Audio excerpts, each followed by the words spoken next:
Hello and welcome, dear students, in the fourth stage. The speaker is Assistant Prof. Dr. Yasser Absattar, and I'd like to welcome you all in this new lecture. As you know, we are still working with translating connectors or conjunctions from and into English and Arabic. In the past lectures, we discussed actually, as you can see here, the writer says we have four major kinds of connectors. Okay, so we discussed additive connectors. You can see all of those, and then we discussed contrastive conjunctions. Contrastive conjunctions, and then yes, the third type is causal connectors. And we mean by causal, yes, السببي. We have cause and effect, سبب والنتيجة. So causal here is سببي. And under this heading, causal connectors, we have sub classifications. We have connectors for reason, connectors for result, and connectors for condition. And condition here is not condition هنا it is not a شرط. No. Condition, which means the circumstances, the present circumstances we are living. For example, we are for example, we could say in a very difficult condition. We are in a very difficult condition. We are, for example, we are passing through, let's say, through a medical circumstances or difficult medical circumstances. So condition here is not a shart. Okay, so as not to misunderstand this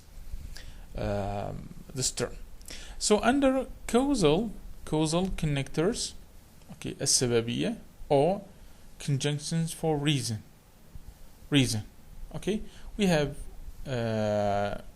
connectors for reason. We have for this time, because of this, on account of this, for, because, as, or as to, all those connectors. And we have those Arabic equivalents.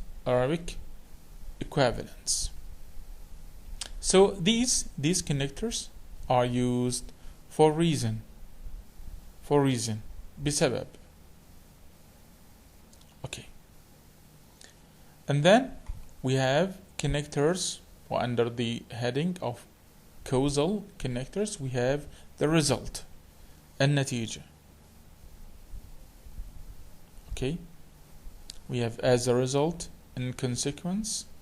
You see, those connectors are used to achieve cohesion and the sentences, cohesion, so that the text looks like a cohesive text, and the ideas are logically connected. So, causal, we have result and نتيجة, as a result, in consequently, in this regard, in this respect, thus, and so on. وكنتيجة لهذا أو لذلك بالنتيجة أو بالتالي في هذا الصدد. Okay. Yes, we said that this is the condition, the present circumstances. It's not a shart. Okay, so as not to misunderstand this. In that, or in this case, in such an event, that being, so, under this, yes, under the circumstances, under the other circumstances, okay, في تلك أو في هذه الحالة، في مثل هذا الظرف، في هذه الحالة، بما أن الأمر كذلك, and so on. So, okay, all these are connectors to join sentences. Yes, and the fourth, okay, this is the third, causal connectors. The fourth type is temporal connectors. That is connectors related to time. It's not, the meaning of temporal here is not مؤقت. The meaning here is not مؤقت. It means related to time. Okay, related to time. And under this heading, we have 7 types of conjunctions or connectors. We have 7 types or sub-classifications of temporal connectors. We have sequence, simultaneity, precedence, conclusion, immediacy, present and past, summary. Yes.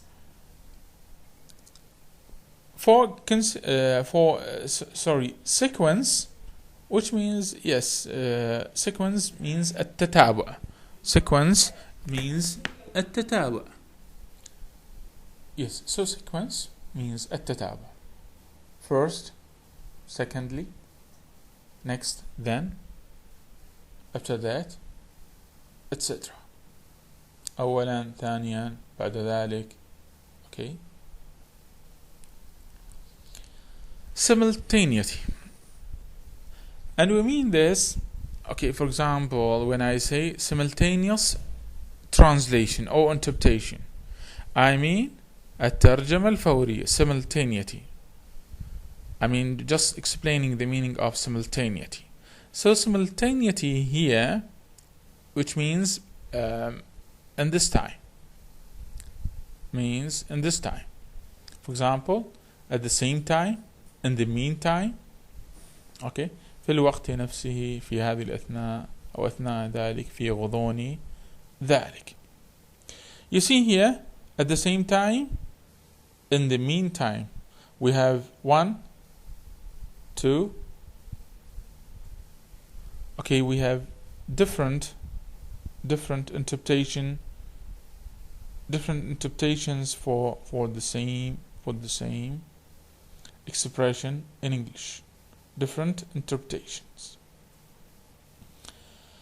Precedence. Precedence means الأسبقية. Precedence means الأسبقية. Previously,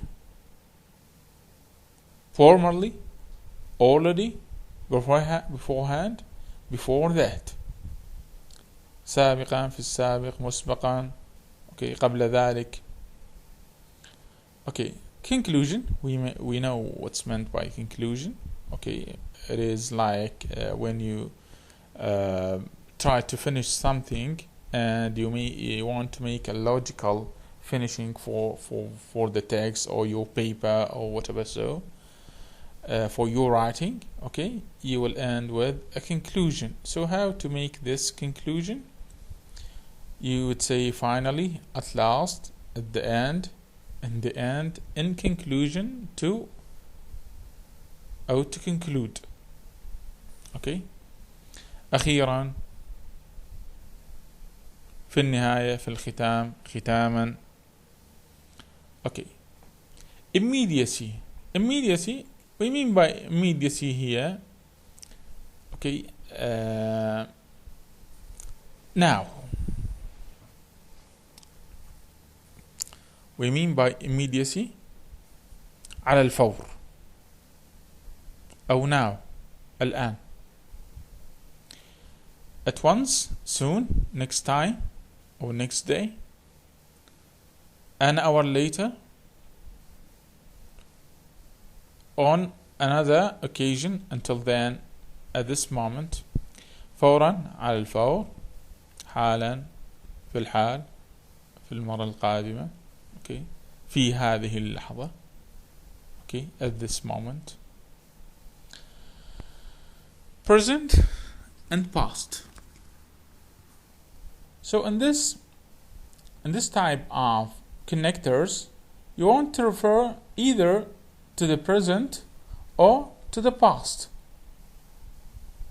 By using those connectors, you want to refer either to the present or to the past. So far, up to now, at this point, here, there, from now on, okay, from now on. And summary, yes, we know what's a summary. Okay, ملخص, اختصار. Okay, when you want to summarize your writing, want to make summarize. Yes, it is okay, nearest in meaning and conclusion. So we say summary, briefly, in brief, in short, in sum, to sum up, and fine. Okay. So by now we finish connectors, but we have some problems. Some of those problems are discussed already, and some other problems are discussed in the following points. So, synonymous translations for the same English connectors are usually interchangeable. Yes, we know we have unlimited number. I'm sure of this. We have unlimited number for those connectors. Okay, but the main point here is to be careful in using them or in translating them. You have to be very careful. You have to be cautious in translating them. For example, here, the word however is given as an example. It is, however, in English. But look at those equivalents in Arabic. لكن إلا أن بيد أن على أي حال مهما يكن من أمر غير أن. You see, we have and these are just part of the meaning. We have other meanings not mentioned here. We have also another example. Though, although, and those برغم أن مع أن على الرغم من برغم إلى آخره. Yes, we have also other meanings not mentioned here. Why? Because it is okay. We have many meanings for though and although in Arabic, so we have to be careful. Okay, another point is that some Arabic connectors are sometimes misunderstood or used in the wrong sense, like imma wa. You have to be careful. For example, we have here two sentences, and we have those, okay, their equivalents in Arabic. So, many people enjoy swimming, but I don't. Many people enjoy swimming, and I enjoy it too. So, يستمتع كثير من الناس بالسباحة أما أنا فلا. Okay, we don't have a problem with this. يستمتع كثير من الناس بالسباحة أما أنا فأستمتع بها أيضا. So, the problem with and but. Okay, أما. Okay, they've been given the same translation, but the meaning here is not in Arabic, is not equivalent to the meaning here in English. يستمتع كثير من الناس بالسباحة أما أنا فأستمتع بها أيضا, which is actually misleading in Arabic. So the correct translation should be يستمتع كثير من الناس بالسباحة وأنا كذلك أستمتع بها. So here, okay, here we don't have a problem here.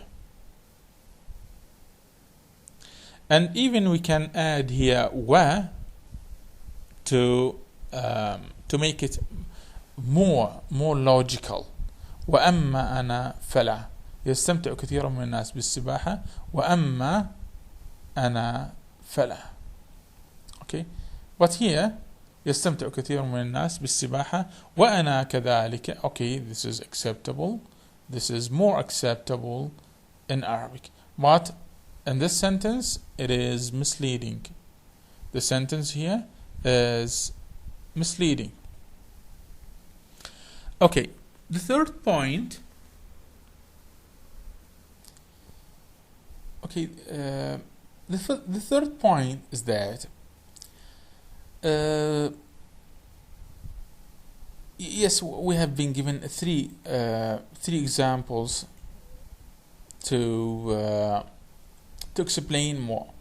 The main point here in the third point, the main idea is that we have no connector in English. We have no connector or conjunction in English, but in the Arabic text, so that it would be logical or more logical, we have to add a connector or a conjunction. For example, dear sister, I received your letter of 20th Ramadan, etc. أختي العزيزة الغالية فقد. So فقد here is, there is no connector here. But logically speaking, we have to add, it's not there in the original text, but we have to add it into the translation so that it will be logically acceptable. فقد تلقيت رسالتك المؤرخة في 20 رمضان. So it's part of style. It's a matter of style, acceptable style in Arabic. Okay, we have another example. The doctor diagnosed the disease perfectly. He used a special medical device for that. Okay, so here we don't have any connector or conjunctions to join those sentences. But in Arabic, speaking logically, we have to add إذ, for example, here. إذ. شخص الطبيب المرض خير تشخيص أو بشكل جيد إذ استعمل جهازا خاصا لذلك. So he used a special medical device for that. So إذ here added, إذ is added so that the translation will be more acceptable. The translation will be more acceptable. It's part of the style, of the Arabic style. We know the difference between the two systems of Arabic and English. And the third example, watching TV programs is merely a waste of time. Many of these programs aim at entertaining TV watchers, sometimes cheaply. Some TV channels try to improve on the quality of their programs.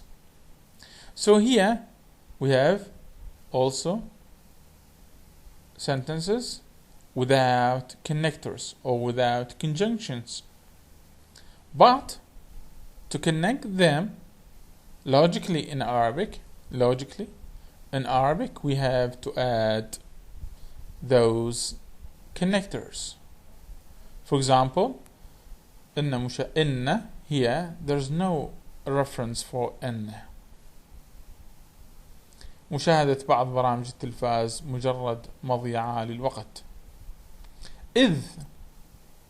Okay, there is no any reference here to إذ in the English text.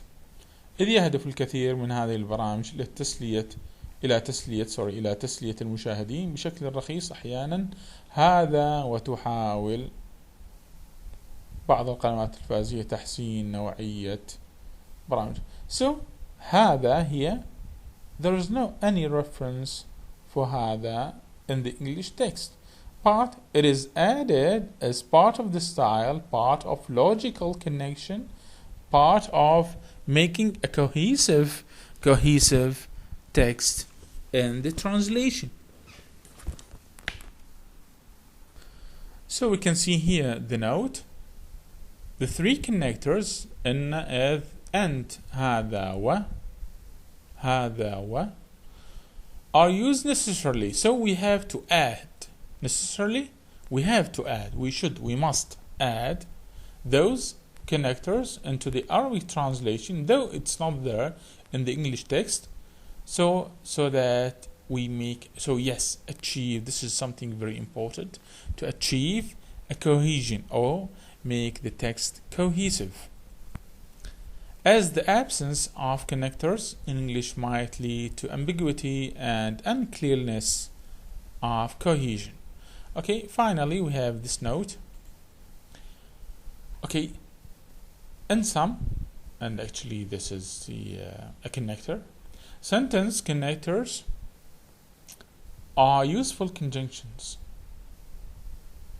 used to achieve the best possible degree of cohesion among sentences and paragraphs in both languages, English and Arabic, putting together an organic, comprehended text.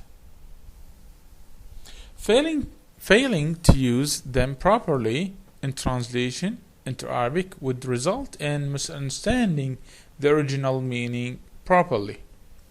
So, if you don't use it in the correct way, you will make a problem in translation. Therefore, translators and students of translation are required to take care of them as accurately as possible. Okay, by this, okay, we finish connectors, and then after that, we have a conclusion for the whole chapter. A conclusion for whole chapter, yes, or whole section of grammatical problems. Okay, so the main points discussed here in this conclusion is that the translation should be careful. We cannot actually discuss all the grammatical problems related to translation in this chapter. We have other grammatical problems not discussed. Why? Time and place. We don't have a space to discuss all those problems. They want other books. You have to go back and check other references to see. But we have discussed in this book the main problems, the main grammatical problems. So if you want to find more, you have to go and see other references. And here also we have some problems that are not discussed in this chapter. So some of these problems one word, prepositional phrase, prepositional noun, quickly. So one word, بسرعة. One word or two word بشكل, or two word, prepositional phrase plus an adjective.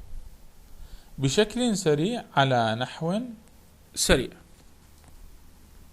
So what we can see here is that we have here, okay, an adverb, okay, quickly. But the translation is بسرعة a preposition plus a noun. سرعة is a noun. بسرعة a preposition. So you have to be careful in translation. And even here, okay, quickly, بشكل سريع, it can be translated as in this form, okay? Prepositional phrase plus an adjective. So this is بشكل is a prepositional phrase plus سريع an adjective. على a preposition, نحو. Okay, so على نحو is a prepositional phrase plus سريع, it is okay, an adjective, though the original is an adverb. The original is an adverb. Okay. And the same thing applies to other examples. For example, we have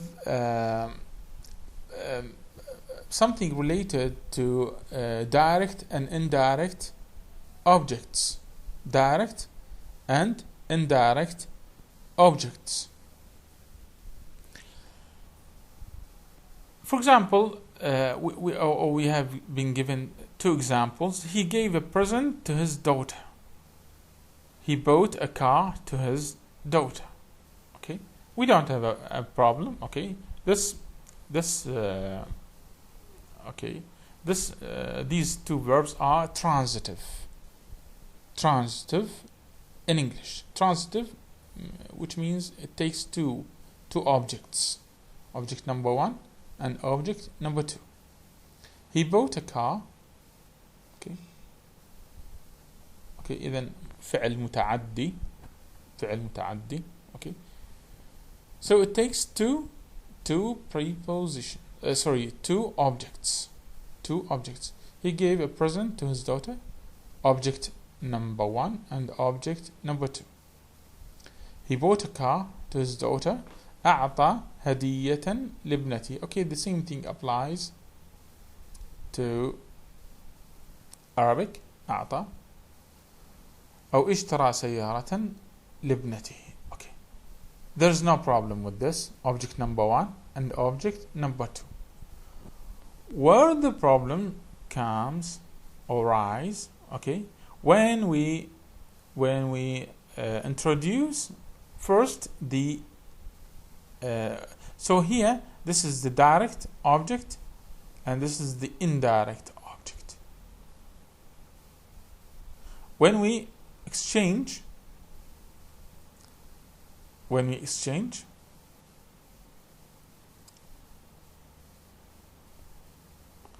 so here this is the indirect object, this is the indirect object, and this is the direct object. When we exchange, here comes the problem.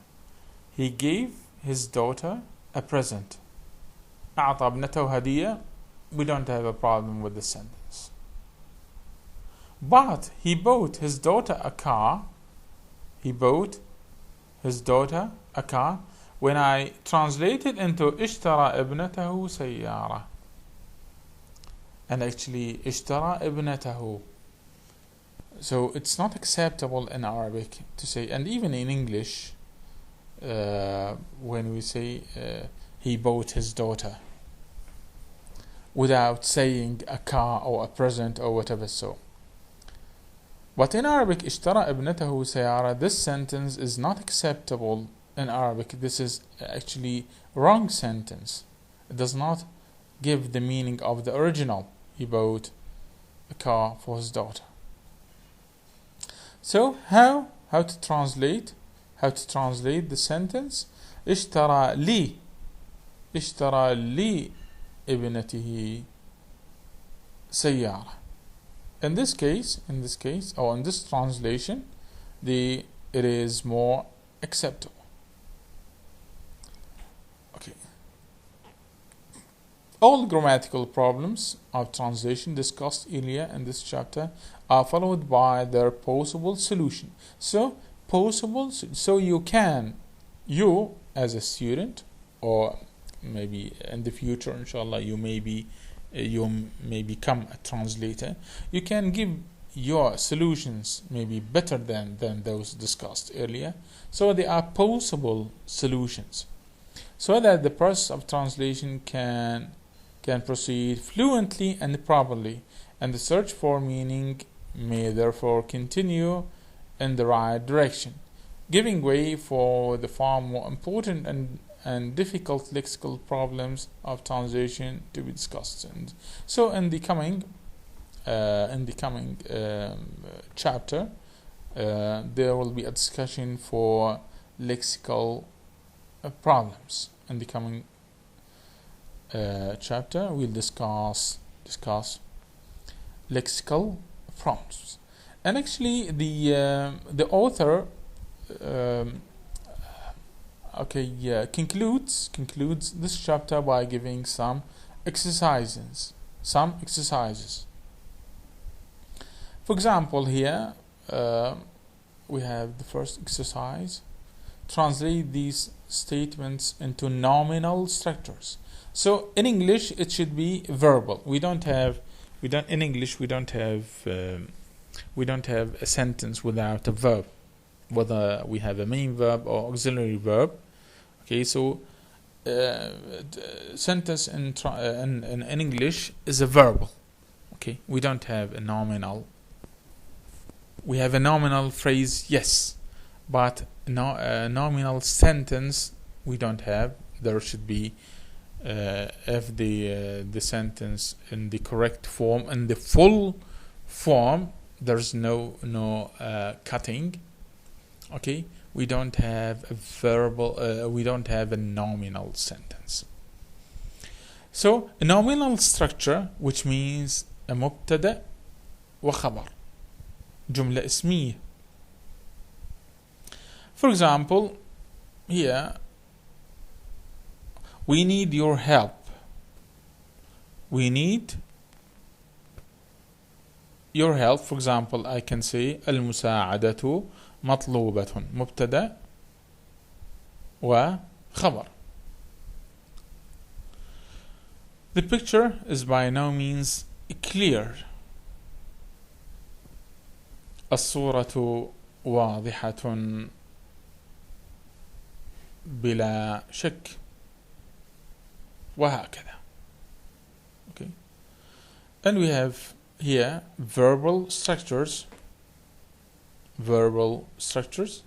Yes, you can check those sentences and give their possible translation according to what's required in the structures. Okay, we have also here some sentences, and what's required is to give both nominal structures and verbal structures. The same sentence can be translated into nominal or verbal. Okay, we can check. For example, yes, here's my home address. I can say هذا هو عنواني. Or I can say خذ هذا العنوان أو عنواني. Okay, be careful with your superior, or he wants to confess something, يريد الاعتراف بشيء. Okay, or I can say أو مثلا يريد الاعتراف بشيء أو يريد الإدلاء بشيء. أو I can say هناك محاولة منه للإدلاء بشيء. There's no verb, so either we can use a nominal structures or verbal structure. Okay, the next exercise, emphasis on the doer of the action. The doer of the action, which means the subject. A doer of the action. For example, Allah here is the doer of the action. Allah the Almighty forgives the sins of the patient. So I have to highlight, I have to put the doer of the action in the right position. For example, I say Almighty Allah Jalla Jalaluh, which means Almighty, Allah the Almighty, Allahu Jalla Jalaluhu yaghfiru dhunuba al-ibad. Okay.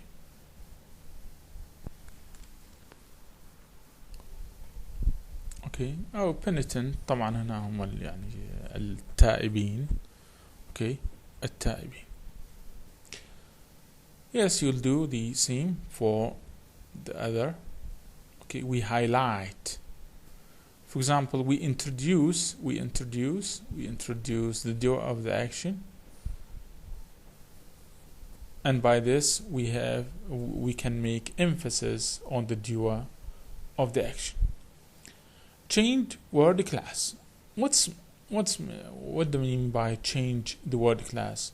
Which means that, for example, to translate the noun into adjective, or the verb into noun, or the a nominal sentence into verbal sentences. This is a change in word class. So, for example, to change a verb into adjective, or the verb into a noun, or the adverb into, for example, a prepositional phrase. So this is a change in a word class.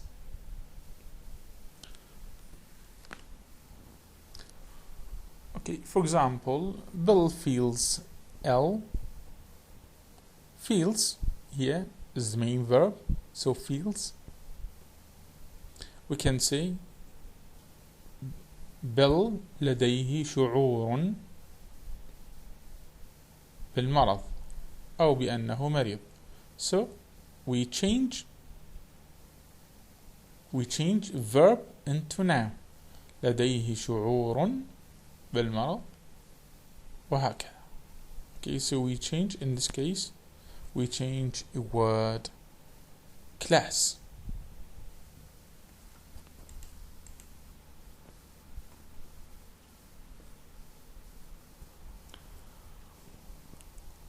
Translate the following sentences into Arabic with a normal Arabic word order. We know that the normal Arabic word order is verb, that is V, and then subject plus object. So it is VSO. VSO.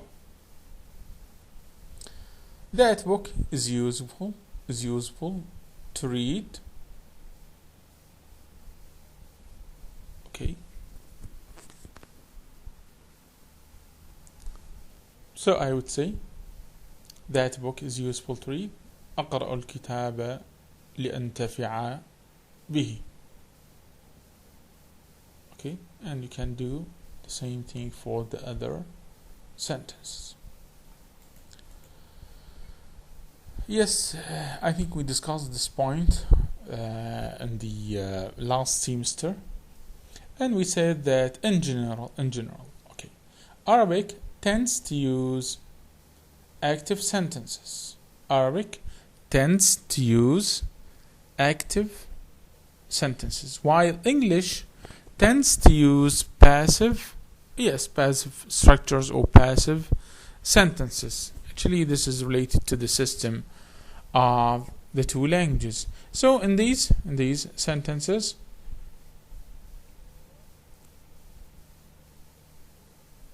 okay, so passive, or sentences in the passive,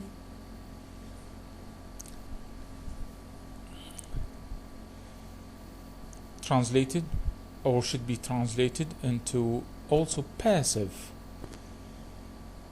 Okay.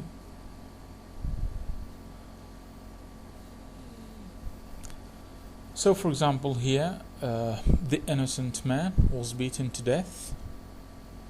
ضرب البريء حتى الموت, for example, in this one.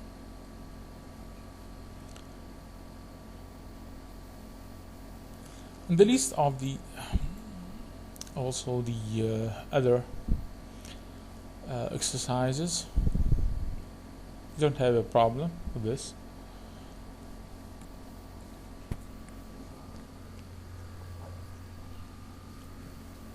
Here we have some actually verses from the Holy Quran.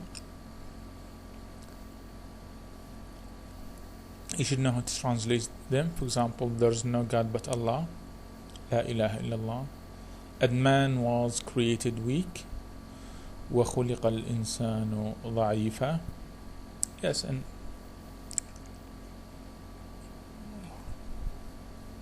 and don't backbite one another. ولا يغتب بعضكم بعضا. Actually, the last exercise is somehow important. Try to focus on this, please.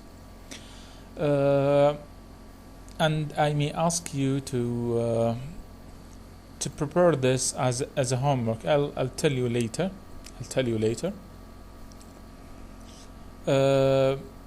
Okay, this actually this text, you have got some blank spaces, okay, and you have to fill in those spaces or those blanks with suitable connectors or conjunctions according to the meaning.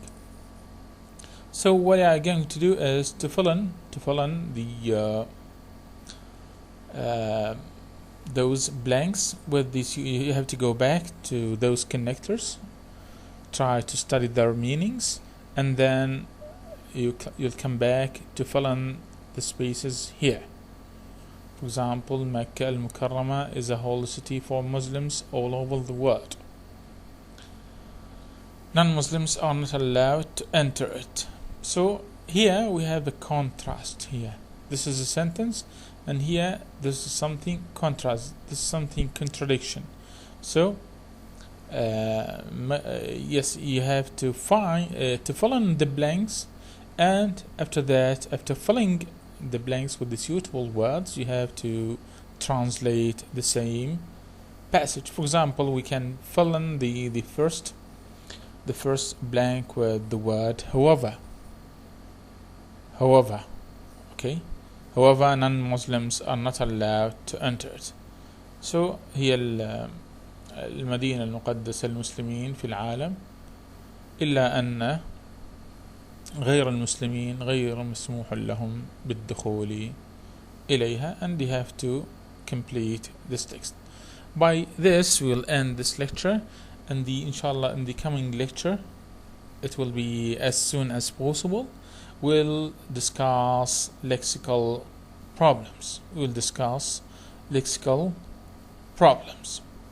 Okay, inshallah, I'll try to inshallah make a direct face-to-face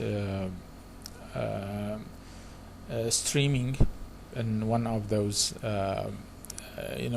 either on Google Meet or whatever, so those applications. Inshallah, I'll let you know as soon as possible. By this, we'll end our lecture. Thank you very much. Thank you indeed, and goodbye.